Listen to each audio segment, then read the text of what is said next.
Hello ladies and gentlemen, welcome back. This is Force with some more Hearthstone. Today we'll be looking at Shoctologist Warlock Aggro deck. The deck is meant to start off strong and then build consistent pressure into the mid and late game. We've got plenty of one-drops such as the Leper Gnome and Voidwalker, a solid mid-game thanks to cards like Harvest Golem and Defender of Argus, and then charge finishers like Leeroy Jenkins and Doomguard. Now with the general premise out of the way, let's take a look at the deck in action. So this isn't the type of aggro deck that's looking to throw everything on the board and win before we get too far into the mid game. Again, this deck does have a strong mid game, as is seen here with the Chillwind Yeti and the Harvest Golem. But with that said, you still want a solid opening hand, particularly in a lot of matchups. You're looking for those one-drop minions. This deck is chock full of one-drop minions, so we should get a few of them, and looks like we did get just that. Ended up pulling into our Voidwalker, our Leper Gnome. Good chance that we're gonna coin to get two of these out, just because getting that early advantage can be very, very good. So we're just gonna go ahead and do that, throw both those guys in play. Gives us 2 damage. It's also gonna be a little hard for him to deal with this. He's got 3 health on both of these. The Leper Gnome will be coming out, so the problem is, it's pretty much guaranteed to die unless we throw it out with something that can pump it up. Which we don't unfortunately have at the moment. There's a good old Defender of Argus, which will be nice. Let me try to think here. So he has got this, he will get 3 attack from it. He could potentially ping it, or he could ping my Leper Gnome and just attack into something, but then my something would still be alive. Now we've got the potential for Mortal Coild coming up, so I'm gonna throw him in play. And we're gonna hit him for 2. The reason I'm throwing him in play is because this is gonna make him, if he wants to ping this, it's pretty much gonna be his turn, right? He's gonna have to use his 2 mana to ping that. But if he doesn't ping this, then he doesn't even kill the creature that he walks into, so. And it looks like he is in fact gonna do that. So he'll take the 2 damage from the Leper Gnome. He's gonna do that. Now does he have, okay, he doesn't. So this is perfect for us. This is actually really, really good. We're gonna attack into that. We will then Mortal Coil to finish it off. And we end up drawing into a Soulfire. And I'm going to throw down the Knife Juggler right now because next turn we can Defender of Argus,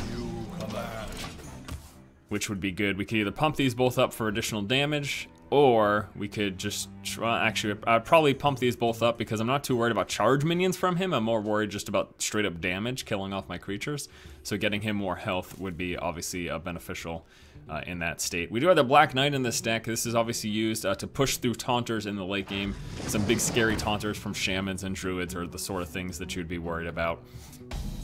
Now he does have this guy, which is actually pretty concerning. I might throw a Soulfire at him. And you know what, I think I actually will. So we're gonna go like this. It gets the 1 damage from that. That stinks.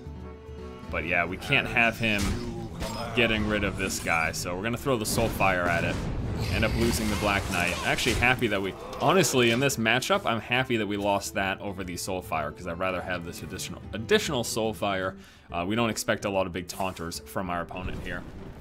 Pings off our 2-1 with his hero power. Then he throws down a Frostbolt that's gonna kill off the Knife Juggler.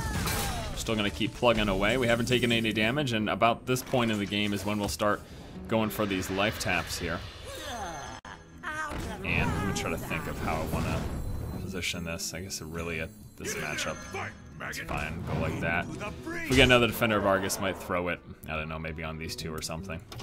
Okay, he's now down to 17. We've got nice board presence here. He could do, if he threw down a Blizzard right now, we get rid of these 2 and bring this guy down to 1 health. So that would really kind of delay us a bit. But no, he doesn't. He ends up throwing down a Garbashi Berserker. So we've got another Flame Imp that we can toss down, which we probably will. It's a life tap before that. A Priestess is nice. This might help protect one of my guys from the potential of a Blizzard.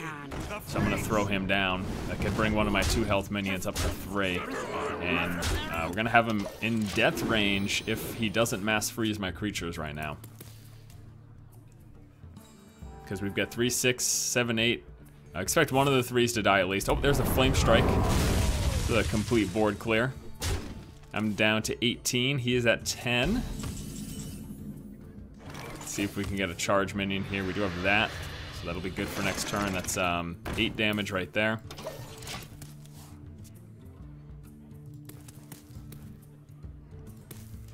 And then if we can get, we do have Power Overwhelming in the deck. That could be a finisher right there. There's the Farseer. And then he's gonna ping his minion. And why did he ping his minion first? 8, 9, 10, 11. Still have our 2-1 in play now. So we've got 8, 9, 10 damage right there. It's not enough though. He's got 8, 9, 10, 11 sitting here. Oh, let's see.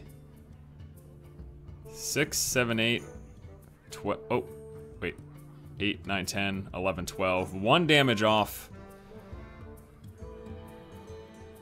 8, 9, 10, 11, 12. We are 1 damage away from, that's a real bummer. Well, how about we go like this then? To Northrend! Get in there and fight, maggot! Gonna go like that. We will use our...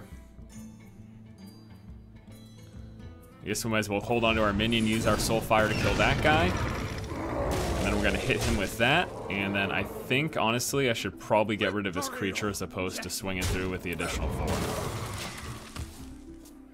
Kind of rather get rid of his creature. Just because it's, I'm getting pretty low here.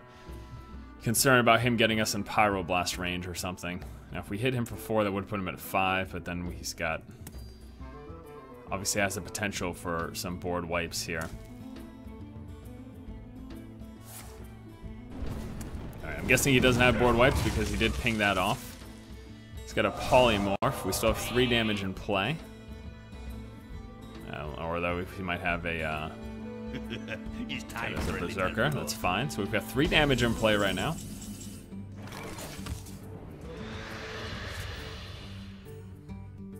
It's not enough for the kill. Gonna go like this though. 6, 7. Now we just need to do 2 more damage. And then we have it.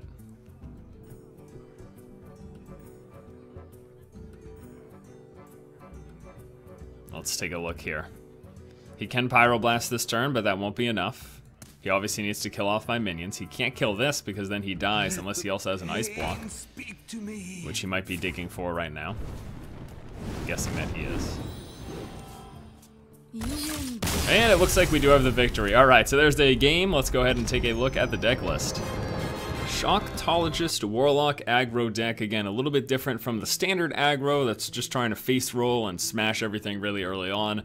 We do have a mid game with some late game finishers as well. So first off, we've got the 2 Soulfires, amazing finisher, amazing creature removal. Mortal Coil, really good against some fast swarmy style decks with 1 damage. With 1 health, minions and Mortal Coil can help eliminate some of those threats. Power Overwhelming is a finisher, although a lot of times you're not seeing decks run 2 of these because it's really only used in the late game to finish someone off, or for trading up to minions. And getting 2 of these in like an opening hand would be horrendous. So that's why we see a lot of times just 1. Abusive Sergeant for pumping up for either trade ups or for getting out additional damage to your opponent. Flame Imp is one of our amazing 1-drops, including cards like the Leper Gnome, the Voidwalker, the Young Priestess, some very, very nice 1-drop creatures here in this deck that you can throw down on play in turn 1. If you get the coin, getting 2 of them in play can be very nice. Bloodmage Thalnos, additional damage card draw, plus it's a 1 damage minion.